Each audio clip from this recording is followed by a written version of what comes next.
So good day, good morning. Hopefully all of you are tuning in from Europe, so it is morning. And today we will be speaking about the Portuguese PV project pipeline. And I would like to show you guys a bit of an agenda of what we'll be talking about today. I'll just give a brief introduction of the controls and how the webinar works, and then I will hand over the microphone to our guest speaker today, João Garrido, the founder and manager of Caparica Solaris, and a brief bio on him, and we'll have a Q&A. However, I would like to ask all of you to please put in your questions throughout the presentation, throughout João's presentation and our conversation, because we will be very happy to answer your questions as they come along. So no need to wait until the end of the webinar. Put them in as soon as the question pops up in your head. And I would like to give a little bit of information about Solarplaza in case you're not aware of who we are. We are a company based in the Netherlands, and we're a knowledge sharing platform for the PV community around the globe. And we've hosted events around the globe in the past 15 years. However, now things are a little bit more virtual than usual, but we aim to see you all soon physically, as soon as possible. And so this webinar is a lead up to our conference, Solar Market Parity Portugal, which will be hosted in Lisbon, the 8th of July, so this year. So please keep track of our website to hear more about information about this event, who will be the speakers and the program setup. And you should be able to tune in both physically and virtually.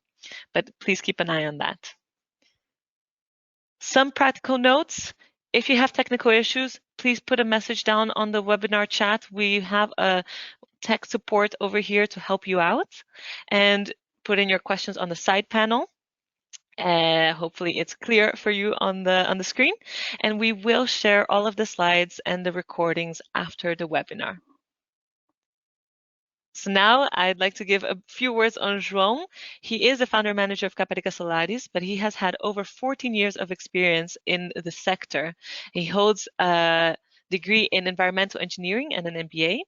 And although he has previously worked on different business models such as solar pay-as-you-go or solar as a service and blockchain, he's really now focused on the venture Caparica Solaris, which is focused on developing solar PV utility projects in Portugal.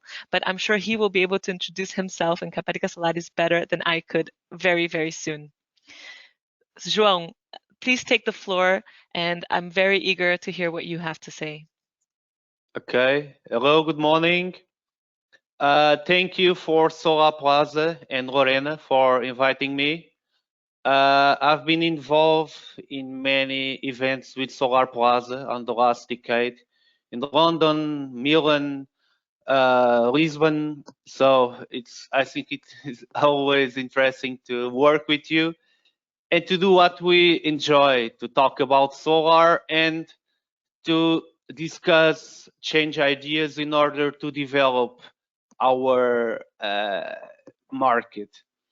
Thank you to the audience. I hope you provide some inputs.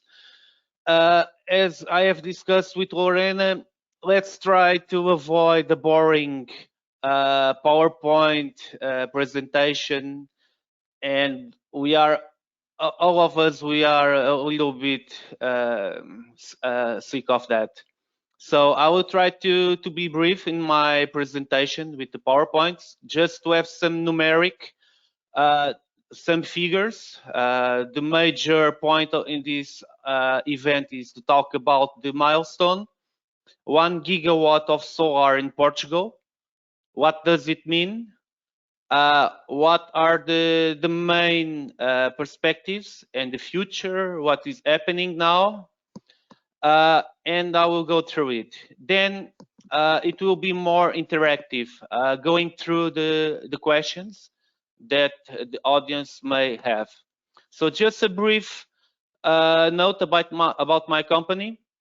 Caparica Solaris, we develop utility scale solar projects from zero to operating. So searching land plots, applying for the municipality permits, auctions, everything that it is required to have a real project, an operative solar power plant, and what is involved in that: engineering, legal support, everything that an investor needs to develop a project. Now we are mainly focused in Portugal, but we already have some track record in Africa, the Portuguese-speaking countries, and Brazil. If you want more information, just get in touch. I will go through the presentation. Lorena, okay. Do I have the control now on the slides? Yes, you do.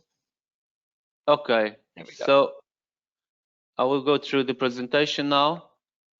Just a brief overview of the Portuguese market, not only solar, but I will talk about energy as a whole, and then I will go specifically to the renewables and solar. The first idea is we are still highly dependent on fossil fuels. Even with the boom of renewables, wind, we have a long track record of big hydro. Solar is just starting, but we have data from 2018, but now 2020 it's slightly 74% on the dependence on the outside of Portugal. This is quite high. So we are not developing our own resources, and it's a really high energy bill. And the worst case, it's with emissions, CO2 emissions. We are paying a lot, importing and polluting. That's the initial framework. Taking a look into our power production fleet. The global capacity, it's around 22 gigawatt.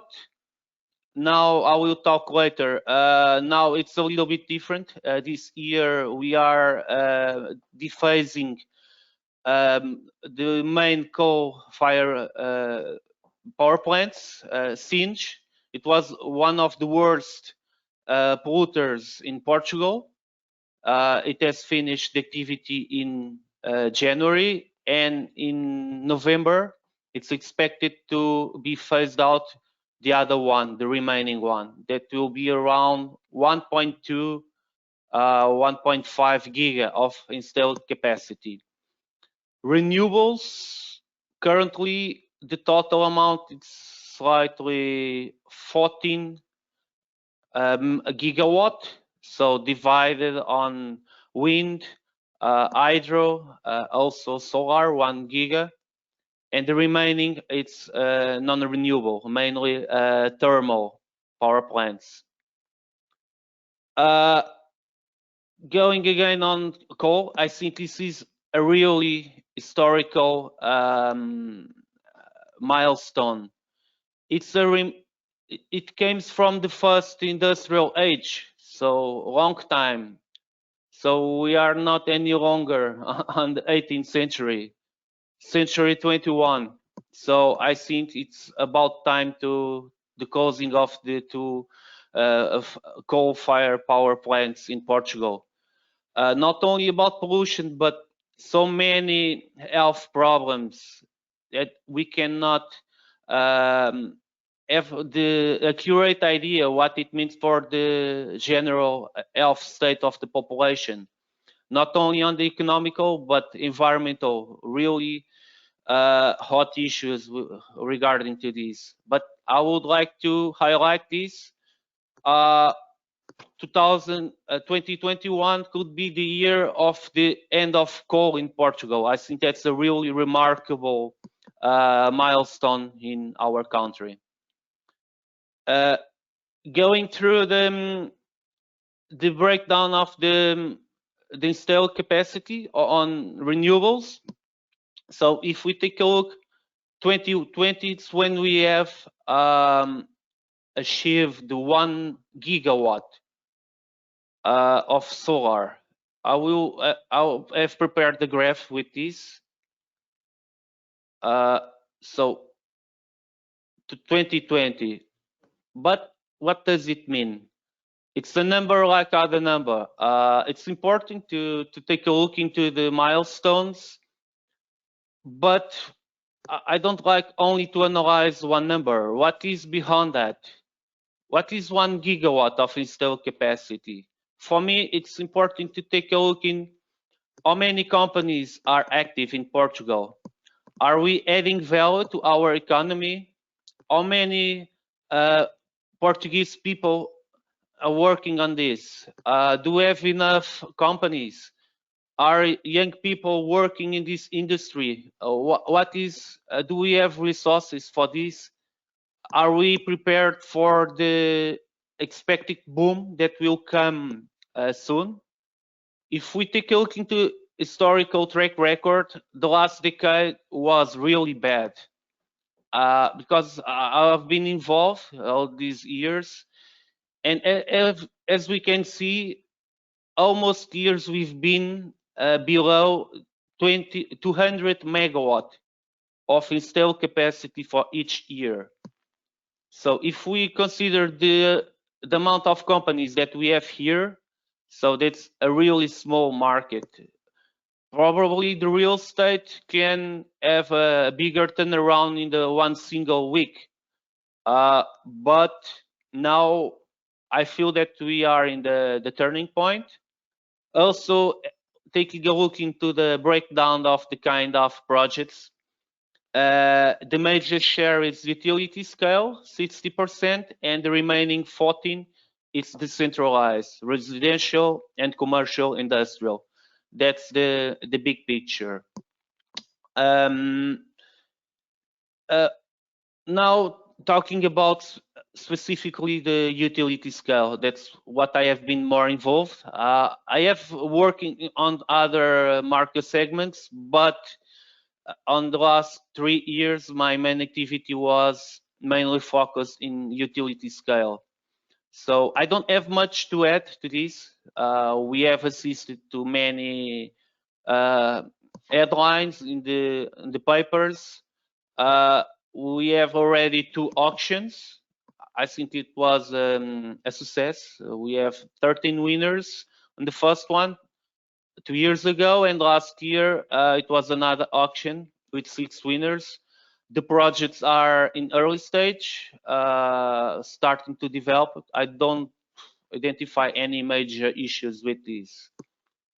The other component, that's the really hot issue. I will not take a big detail now here, because it's expected we discuss this later in our next step. But the point is, there is a huge pipeline, 253 gigawatt. That's a really huge pipeline, waiting for permits. It was a really high number of projects. The operators are struggling to give an answer, and the official entities, it's being delayed a lot, but let's discuss this a little bit later. Now, just to add our last slides, what is representing solar now in Iberia? This is the breakdown, the contribution of each energy source. If Portugal, 2.3% on solar, so that means almost nothing. We are in the really early stage of solar.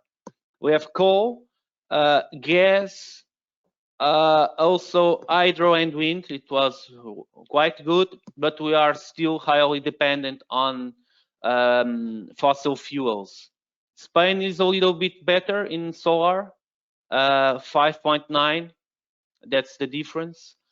But I think with these numbers, we can see that we are 1 gigawatt represents almost nothing in the market. So we have a big, there is a big space for growing the solar in the energy mix. So as we can see, it represents in Portugal 2.3%. It's lower than coal. Coal, it's in the end of life, and last year was 4.1% of the total power demand. So we are in the turning point, and it's important to discuss how can we do that shift and grow the market. Now, just to look into it was the from the market analysis on price last year. It was not a typical year, as all we know, the situation that we are living. But I don't see much influence in solar in the power price. That was one question from the audience that was submitted previously. But we can discuss this later. But in the energy mix, I don't see yet the influence of the solar power in the average price of the market. Lorena, back to you. Thank you, João. I'm just showing up here. I guess I just want to leave your contact on the screen. Thank you for framing where we are right now in the Portuguese market, not only in terms of solar, but in terms of the energy mix in general. I think that's an important way to frame the conversation. And what struck with me, of course, and what it has been striking me in the conversation about solar in Portugal, is everyone talks about the potential. We are removing the current coal plants, so there's new energy has to be implemented, and solar has just reached the 1 gigawatt mark, so there's more gigawatts to go. But we keep talking about potential. I want to know a bit more about the actual facts. So who will be developing these coming gigawatts in solar, or who will be financing the next gigawatt of solar in Portugal? Could you give a bit more information on that? Yeah, so let's split a little bit the question. On one side, we have the developers. On the other side, we have the investors. The developers, they arrive in the market first, and then will come the investors, because it's mainly risk management. The investors, they don't want to take a risk of don't have a project. They invest a lot, lots of time, money, and the end of the game, they don't get the permit. How can they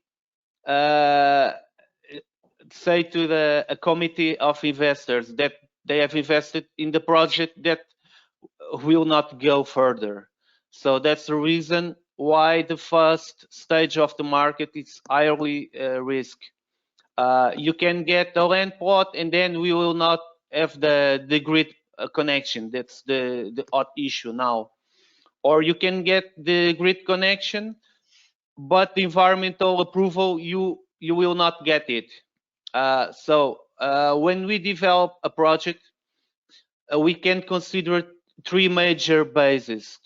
I'm talking about utility scale, so big projects: land, legal, and technical. So the first point is the land.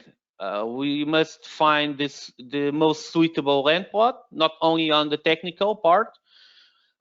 For example, we can find a total flat land plot just beside the connection point, the substation, and then we don't have the approval due to environmental restrictions. So I'm using an example that has occurred with me. I thought I have got the perfect land plot, but it was not. I have to replace for another one, and hard work to do with the local authorities, the planning to see where we have agriculture area, environmental protected area, forests, so many issues. Then where can I connect the power plant?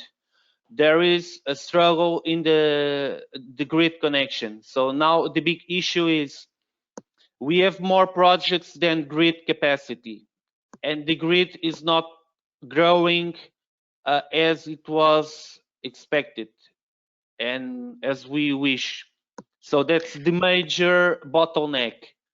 Who can access the grid in what conditions? That's why I have talked about the two ways. One is auction, and the other one is for agreements, direct agreement between the developer and the grid operator. And then we have all the legal part, the land lease agreement,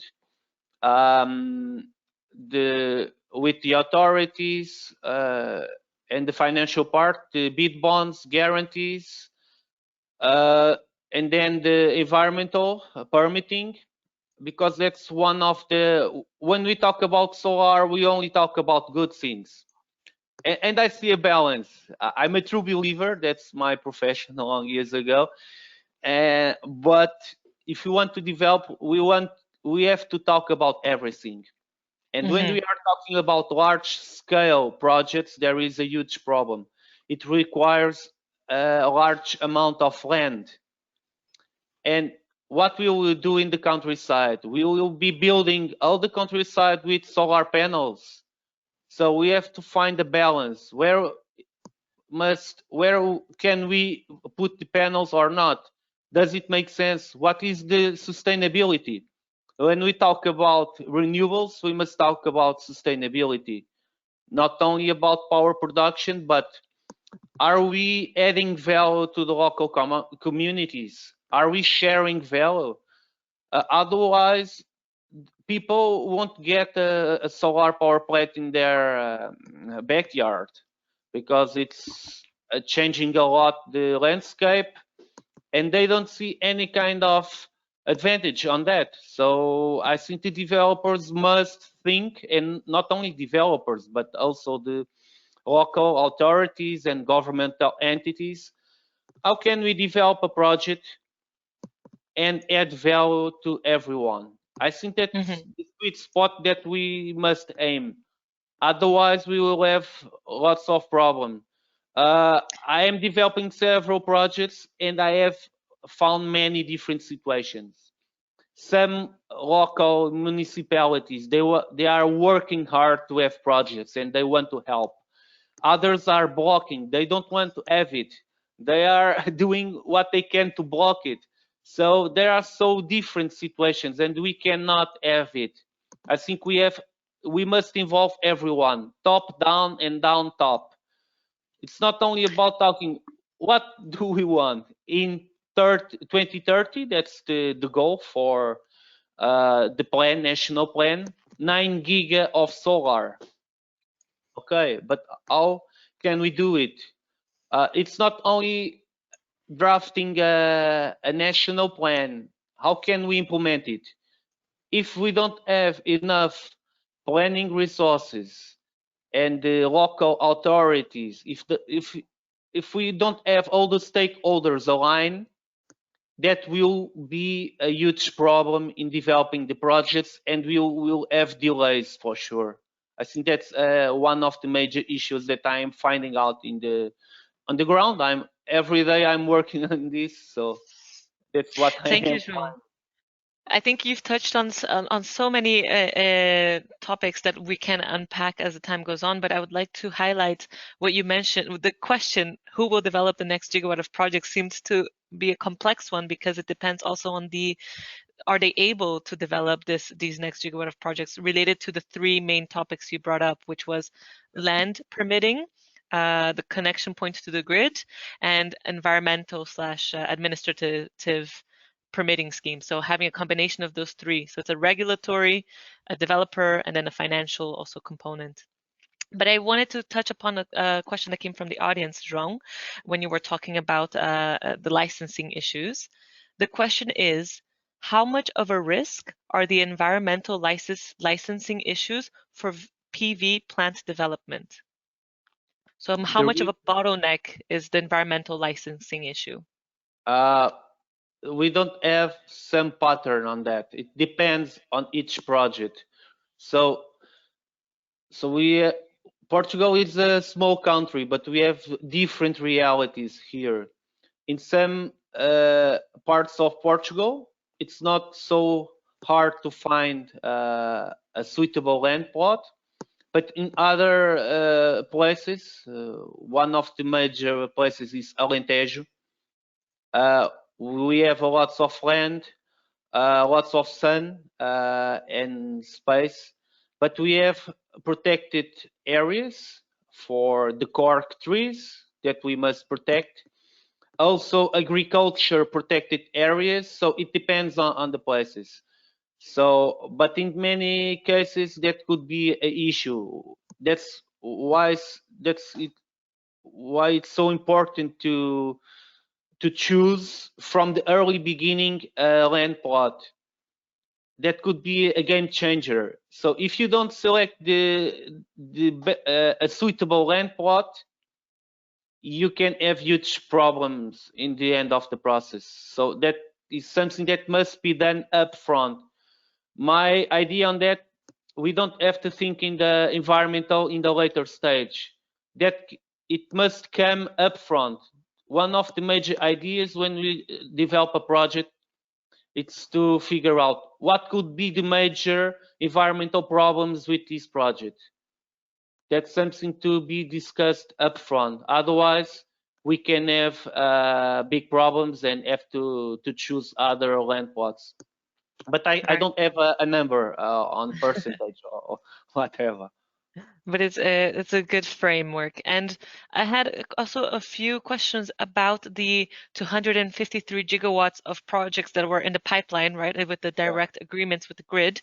And in your opinion, how much do you think that will actually be approved, or how much per year? How will they go about that 253 gigawatt pipeline?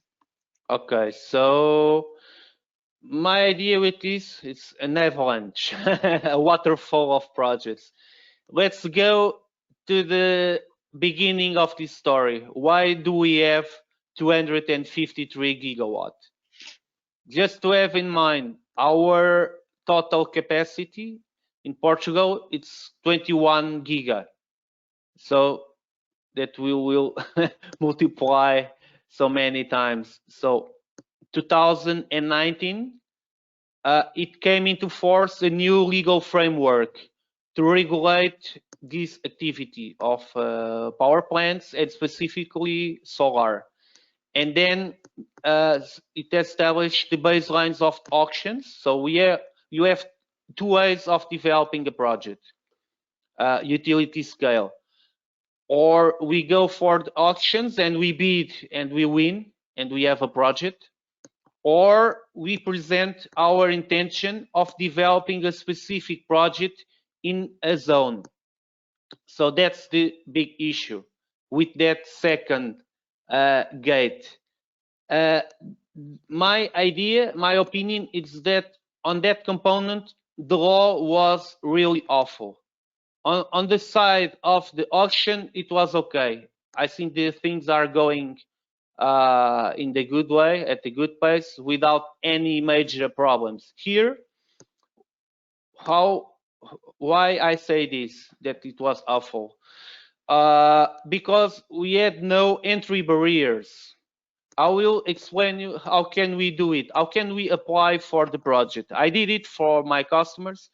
It was just a website, and I had to fill the name of the company, to choose the substation, and to choose the amount of power that I want to connect.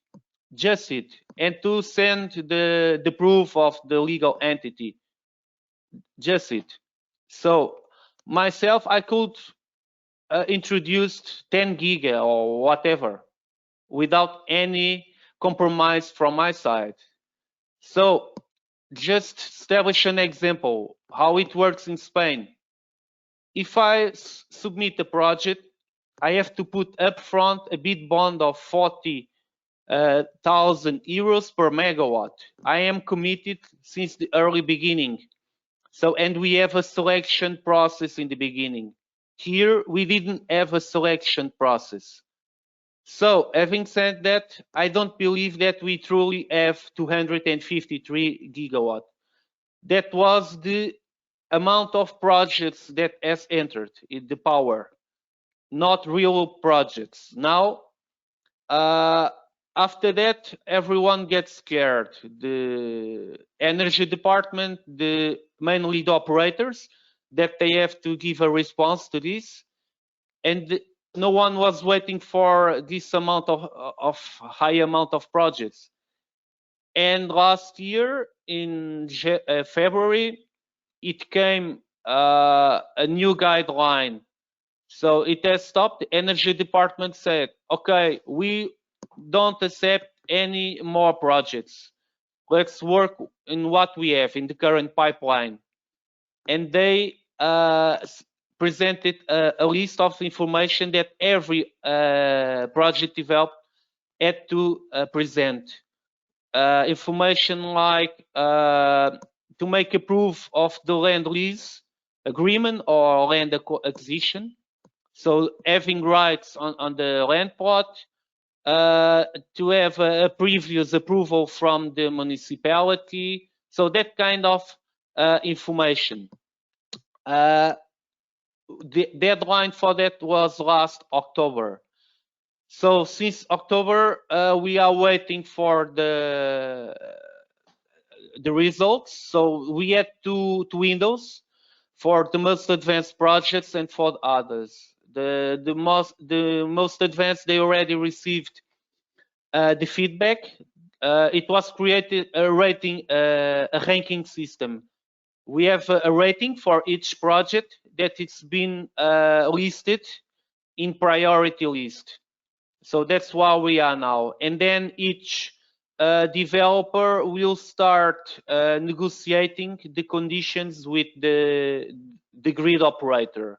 Mm-hmm. And the conditions are when we will have the grid connection available, what would be the bid bond and the contribution, because we don't have enough grid, and the developers will make an investment that will contribute for the grid expansion.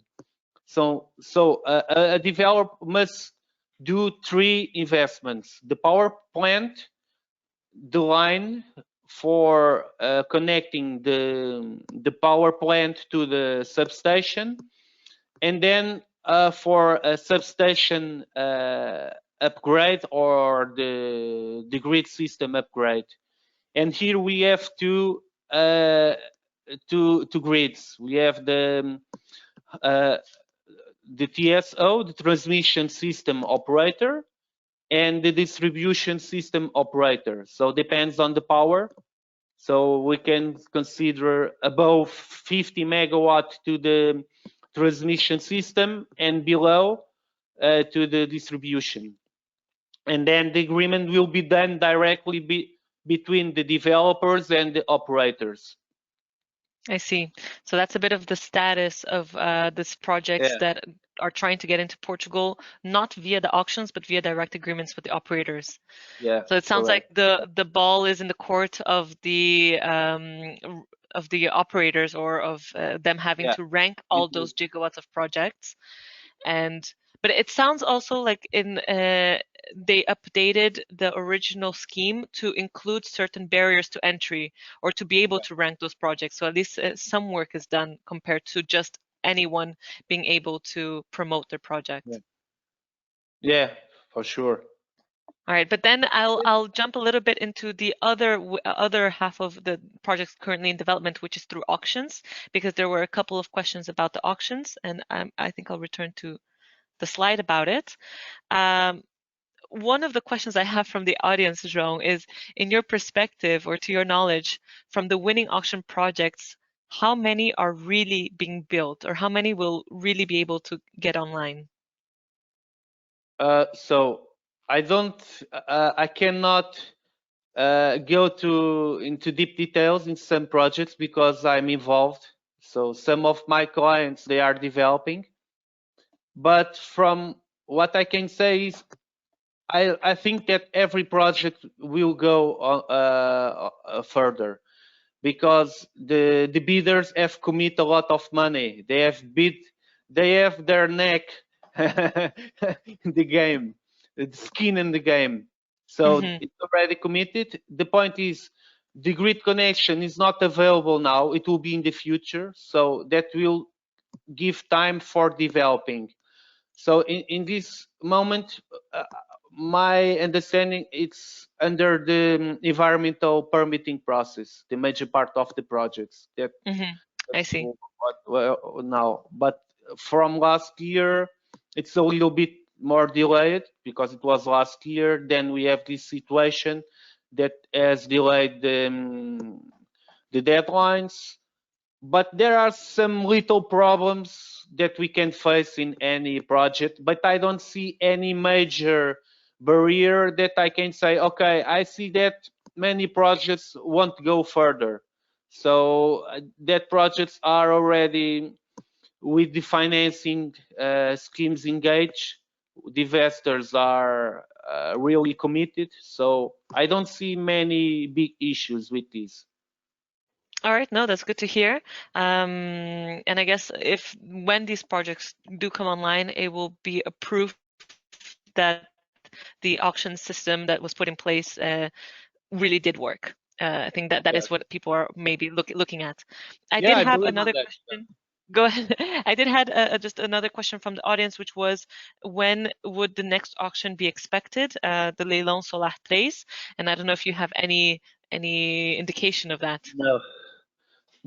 I just saw any headlines on the news, so but we are waiting. And also, due to the huge amount of the 253 gigawatt of pipeline, I think if we introduce a new auction, we will have a more complex problem. I think we have to clean what we have behind, and then we can go for new auctions. I think that will be an error if we go now for an auction, because the auction will lock the grid capacity for the auctions. And what happened to the pipeline of projects that are waiting for? So I think that, but I don't know exactly when it will be the next one. Now it's been discussing the floating solar. It also can be a good idea. I also think that we must develop it, but we have other problem. We will use public resources, that drinking water, reservoirs, dams. For example, in the projects that we've been talking about, we are talking about private land, and we can agree the use with the landowners. But now with the floating solar, we are talking about public resources, water, surfaces. So I think on that side, it's not so easy to make a scheme. But I know that the officers in charge of this, they are working, but I don't have much more information. All right, because indeed one of the questions was about the upcoming technologies, for instance, floating solar, that I think there's been a buzz about the potential of the auctions being with floating solar. Interesting to see your view on that. But does the matter of lack of space in general for big utility projects in Portugal then point to floating solar as a solution? I think we must see as the big picture. We must develop several kind of projects, and we have a share of each project. So since we are in the beginning, almost a blank in solar, as we have seen, 1 gigawatt is really a small number. But I think that will come in waves. So the first wave will be utility scale. We cannot be developing endless utility scale projects due to land restrictions. So we have so many. What makes sense is decentralize, produce where we have the consumption. Otherwise, we will be doing the same with the big plants, the thermal ones. So we change the technology, but we don't change the system. So we have to change that with new technologies. So I think the first wave, it will be big projects. Then we will start reducing, and go through the end user.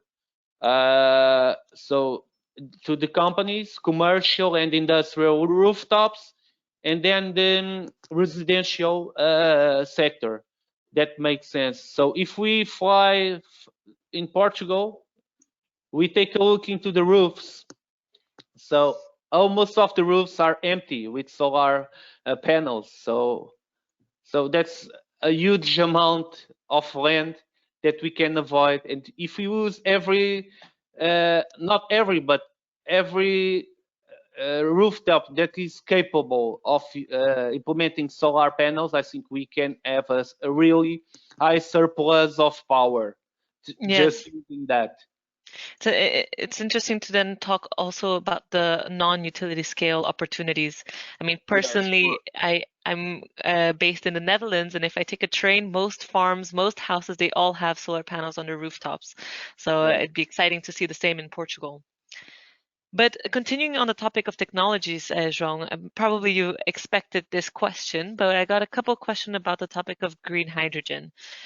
One question is whether you are currently working on any projects related to green hydrogen, and then maybe we can talk a bit about what you see as green hydrogen in Portugal, because I know that the Portuguese government has been very vocal about investing in this technology. Okay. So green hydrogen. I don't have the same idea of what is being discussed now. So going a little bit back, hydrogen, it came from the Green Deal, so the big plan for Europe, and then the share of the role of hydrogen will be key. That's what is the plan. And the Portuguese energy offices, they are really engaged with that, and a lot it's been discussed related with hydrogen. I think I don't see as a main technology hydrogen. So we have decades of research on that. 30 years ago, 40 years ago, and it's not mainstream yet. So what I Mm-hmm. see, the big potential for hydrogen, on my view, is going to niches. So big industrial units where it's not easy to replace the fossil fuels, the heavy energy users. So big factories, transformation of glass, I don't know, steel, that kind of industries, I think it makes sense. But we have lots of power from hydrogen. I think it's an error. So if you're going for a technical part, the output of hydrogen it's really low considering of the input of power that we have to put. So the energy balance is really bad. And the economical, we require a large amount of public investment on that. So as we have discussed, I see other problems as a priority.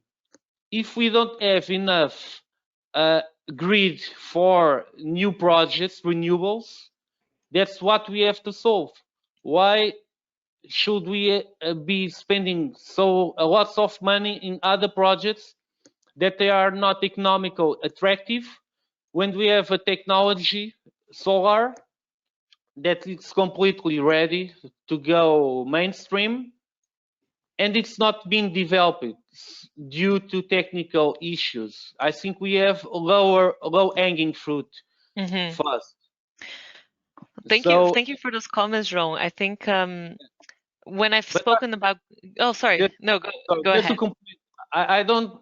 go ahead. My opinion is that we should not develop hydrogen. I think we must develop hydrogen, but on that specific reality, even in transportation, the big car manufacturers, everyone is going for storage, lithium-based technology, the big hype of the moment. So I don't see the hydro cars going mainstream. So some manufacturers, for example, Toyota, they are doing some models on that, but I think won't be the big case. So, but that's my opinion. No, I think that's a very important opinion. I was about to say, sorry for cutting you off, is that most conversations I have about the topic of green hydrogen are with very bullish people. So people definitely, there's a lot of decarbonization potential with the technology, but it's not so often that we hear a more critical perspective. And I think with your experience in the Portuguese sector, it's also important to see the other side of it, particularly in Portugal, where green hydrogen is such a big buzz. I understand that there's some inefficiency loss with the amount of input, as you were talking about, of power and the amount of output of green hydrogen. So I think the takeaway, at least I have from your comments, was to look at it in the more in the niche perspective, really in the applications, not as this umbrella term for a decarbonized future in Portugal. Yeah, that's it. And the other problem is regarding to the grid pipelines. So the investment, there is a large asset dependent on natural gas. And the perspective of natural gas, it was a longer term. Now with the speed of decarbonization, the age of natural gas will be much shorter. And the owners of that assets, the grid gas, they have that on their hands that could turn in stranded assets. So they required other use for the grids. And the idea is replacing natural gas by hydrogen. Now starting with the mix and then hydrogen, because it's pay per use. If you use the grid, you pay a fee. So that's the baseline. So that's a large amount of assets that the owners must have the return. Also that part. That's why the utilities, they are so worried about the hydrogen. It could save on that bad asset that could be the grid gas. All right, and João, I have some follow-up questions on what we were talking about a bit before. I think about from what you're saying from utility scale into smaller projects in the future. And one of the question is, decentralized by definition is not big solar. So how can you not go big without a feed-in tariff? How will investors be rewarded? Okay. We're talking, so without a feed-in tariff, okay. Because we had achieved the point that was the grid parity, where we can produce power at the same cost of the grid, or even at a lower cost.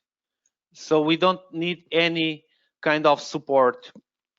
So the base will be, or the spot market. If I have a power plant, I can be an agent of the power market, and I can supply the grid, and I receive the spot market price. Or some agreements can be done with the end users or retailers and the power producers. That the big hype of the moment, also the power purchase agreement. So where a developer, the owner of the PV plant, can agree with the buyer to sell the power from the PV plant at a certain price in a certain number of years. That could be the key for many PV plants, utility scale. At the smaller scale, the key is the consumption. It's cheaper for a user to consume power from the solar panel than instead of having power from the grid. So that's the major point, self-consumption. I think that will be the key for different markets. Yeah, thank you. And I'm just going to go in through another question. We're getting quite a few, João. So sorry if we're jumping between No topics. worries. Yeah. One question is about was about the coal plants terminating in Portugal, and the question is, what is going to replace the coal generation in the nighttime hours and in the winter? Is there enough gas, or do we interconnect with Spain to cover this? So we have both. We will keep being connected to Spain. If we have any need, we will be importing. But what we have assisted, the natural gas, the combined cycle power plants, it was used at a lower capacity, so they can be working more hours. So the backup can be done by the combined cycle, and also if we have a good rainy year, the hydro can do it, and the replacement. But that's a really interesting question, because under my view, I think the major barrier of developing of solar was the coal. That's the reason why only now solar is being developed in the end of the coal. If we take a look into the baseline, the production of coal, when we have the production of coal, the burn for production power, it's in the summer, the hot months. That's the same curve of solar. So solar was competing with coal. So the owners of coal power plants, they didn't want to have the competition from solar. And that was the overlap of the curve, production curve. But the point of the backup is quite important. But many of the future PV plants will be built with storage. So, and the centralized storage, and that will be the one of the major technological upgrades, not only on the future power plants, but in the existing ones, we can implement storage as well. So I think that will be the major, one of the major trends will be coupling storage systems in every power production systems. It's very true. The importance of storage should not be undermined in this scenario. And it sounded like there was a little bit of energy politics going on between the coal energy and the solar. And going back to more developer related questions, these are kind of broad, so I don't feel like you need to go through it entirely, but we have a question here asking, these are from an investor looking for at least a 250 megawatt peak power project, right, including grid connection. What would be your recommendation? How would an investor go into this market? Okay, so interesting one. We have different kind of investors depending on the risk and on the project stage. Usually I divide the market in 3 stages, 1, 2, and 3. So stage 1, it's when from zero, when we have no project and we start building up land plot, applying for the grid, until we go for the ready to build. That's the first stage, where we have a higher risk and we have a kind of investors. Then we have the second stage where we have a lower risk. So we have already secured all the permits and we can start building up the power plant. So that's the second stage between ready to build and the COD, commercial operation date. So it ends on that. And then we have operative assets. So if we are talking about a big investment fund, for example, a pension fund, the pension fund will enter in stage 3 because they don't want to take any kind of risk. They put the money and they have the asset producing. If I have an investor that is that has interest in the equipment, manufacturing, or EPC, engineering, constructing, the second stage will be quite attractive. And then we have the early stage, the first one. Some of investors, they are going to the previous one in order to secure pipeline for the later stages. So that's why I see it.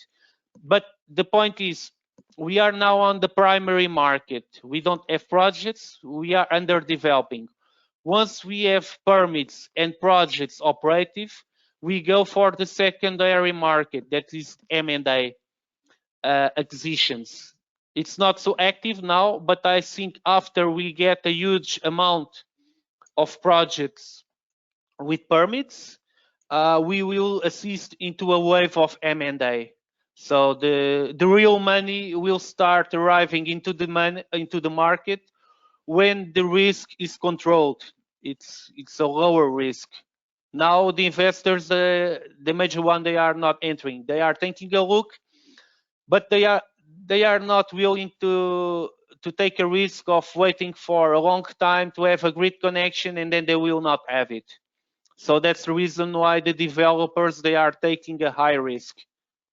So, but who the developers that they can drive a project till ready to build or COD, they will have the reward.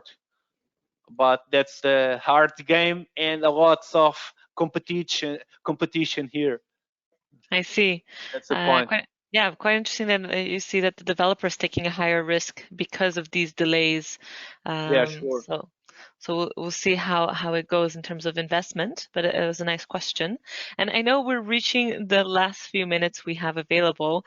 Yeah. I still have a couple of questions from the audience if you still have the time, João, to answer them, and then we can close off. Okay, no worries. Take your time with that. Perfect. I do have a follow-up to the question originally posed about what will happen to compensate the lack of energy from the coal plants that have been terminated.